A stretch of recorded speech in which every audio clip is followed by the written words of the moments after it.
Barry from Swansea has accused us of driving nothing but expensive, willy-waving automotive exotica. Suppose he might have a point. So, to redress the balance, Barry challenged us to find a bargain banger for 300 quid or less. We scoured the classifieds and kicked some tyres to come up with 3 contenders. And then we asked RAC vehicle examiner Ron Waldock for some expert advice. Personally, if I was you, I'd go for the Rover 220. Better value for money, a few more goodies. But it is overheating, Ron. I don't think that's a problem. It's quite easily rectified, and I think you should be able to do that on your budget easily. That means I win. Get in. We've decided to take a chance on the occasional overheating, and to test its reliability, we're taking our British icon on the route of the original endurance run, from London to Brighton. And who else to see us on our way than that other British legend, John Bull. Well, what do you make of our old Rover, the last bastion of the British car industry behind us? 75 quid to pay for that. Yes, it's a great name, Rover. It looks a decent car to me. I don't know if it's MOT'd or not, but... Yeah, it is, yeah. Oh, that's good, that is. I wish you could get me one for that. But I've been driving mine for the last 10 years, the Rover 25, and to me, it's my Rolls Royce. Back in the late 80s, this Rover 200 was the pride of Britain. It was Britain's answer to the BMW. Yeah, you say that, but wasn't that actually 80% Honda? Well, isn't that what everyone wants? 80% reliability, 20% style? Our Rover may have had Japanese genes, but we needed something more British and greasy to set us up for the journey to Brighton. I got bacon, egg sarnies all around.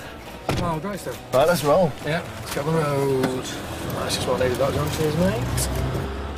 So this car hailed from the days when Rover thought that putting a bit of plastic wood on the dashboard was a way of making it classy and premium. Yeah, but it is quite well spec though. Is this the range topper or something? Yeah, GSI, top of the range. GSI. All the electric goodies, Geek. including electric sunroof, which Doesn't actually work. Oh! just makes lots of noise. My mum had one of these. Did she? Well, she had a 1.4 and it was in like gunmetal grey, but she didn't have power steering or anything. Oh, did she not? So it's got massive forearms though. Yeah, she got big guns. With the Rover's temperature gauge still holding steady, we're off to the George at Crawley. This hotel has been the official coffee stop of the London to Brighton run for over 100 years. It must be steeped in automotive history. Well, that's what we hoped, but inside there are no pictures, no memorabilia, and not even an old number plate. It's unbelievable it's been here for the last 100 years and there's absolutely nothing here.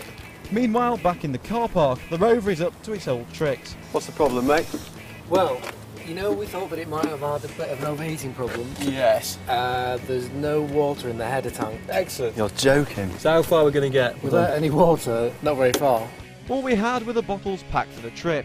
So, with a top up of the best Highland Spring and John behind the wheel, we hit the road.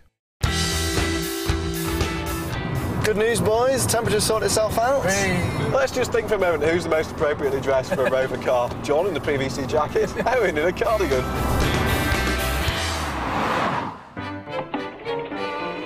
After the disappointment of the George, we make a short detour to Leonardsea Gardens, home to an impressive collection of London's Brighton veteran motor cars.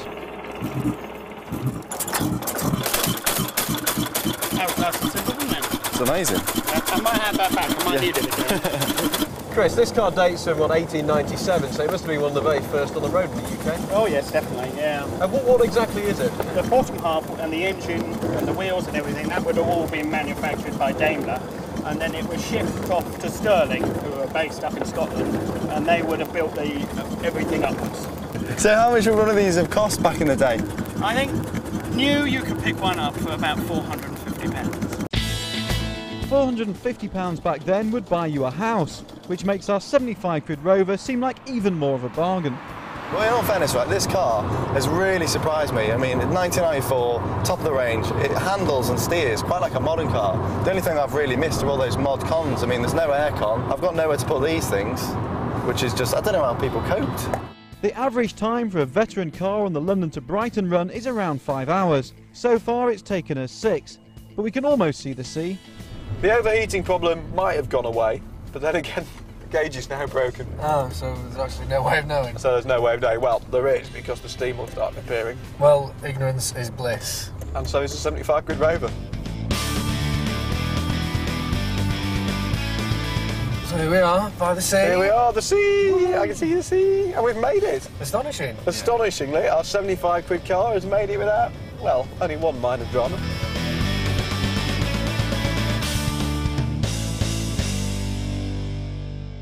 it does go to show that you can buy a decent car for 75 quid. I mean, that's like the price of dinner for two nowadays, isn't it? Having said that, this journey was supposed to be about a sense of adventure and be really fun, and it hasn't been fun in that. I mean, that thing has just done everything so easy. It's been utterly unremarkable. About as remarkable as the George Hotel. Yeah. So what we really need to do is take the Rover over its comfort zone. And I reckon the first thing it needs, a bit like that promenade over there, is a decent lick of paint. Next time, we enlist the help of the RAC's touring car team to pimp our ride. With only £225 left in the kitty, our pimp might be more of a pimple. Well, considering the price of a modern touring car like the BMW we run at Team RAC is about £180,000, it's not exactly what I'm used to working with.